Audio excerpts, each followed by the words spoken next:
Hello, and welcome to this video case study on the topic of insider trading.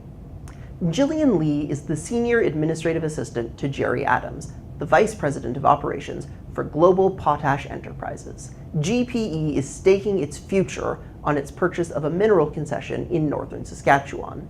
The GPE stock price has been very volatile recently as investors await the publication of a geologist report on the size of the potash deposit on GPE's concession. Right now, investor opinion is optimistic, and GPE stock price is at a 52-week high. The geology report is due out in 2 days, but Jerry has already received a preliminary copy, and Gillian saw it on his desk. Not only did she see the report, she took a moment to glance inside it. The report is very bad news. There is not enough potash in the ground to make mining worthwhile, and GPE is in trouble. Its stock price is likely to collapse when investors see the report.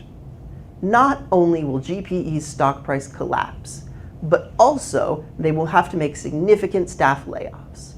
Gillian is happy at GPE, and Jerry has been a great boss, but she sees that she will be let go or asked to work for a secretary's salary.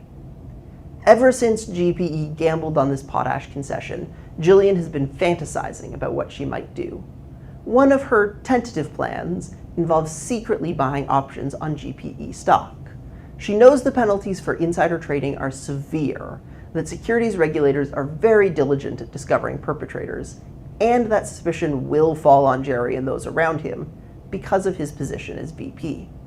However, she has a second cousin, Patrick Lee, in Hong Kong, who buys and sells securities. She thinks that if she goes to an internet cafe, sets up a new webmail account, and emails her cousin, Sally Wong, and asks Sally to ask Patrick verbally to buy her 50,000 put options on GPE stock, then securities regulators will never know what she did.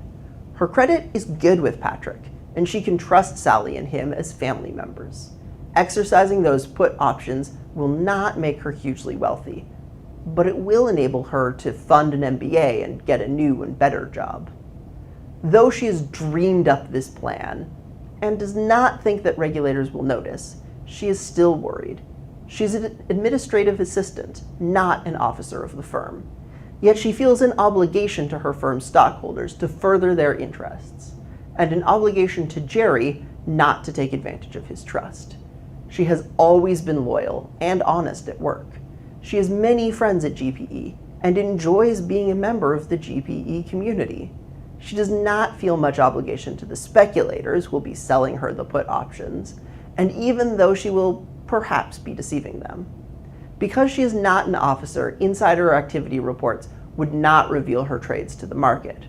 Her relatively small transaction will have little effect on GPE's final share price, or put any stockholder at an unfair disadvantage.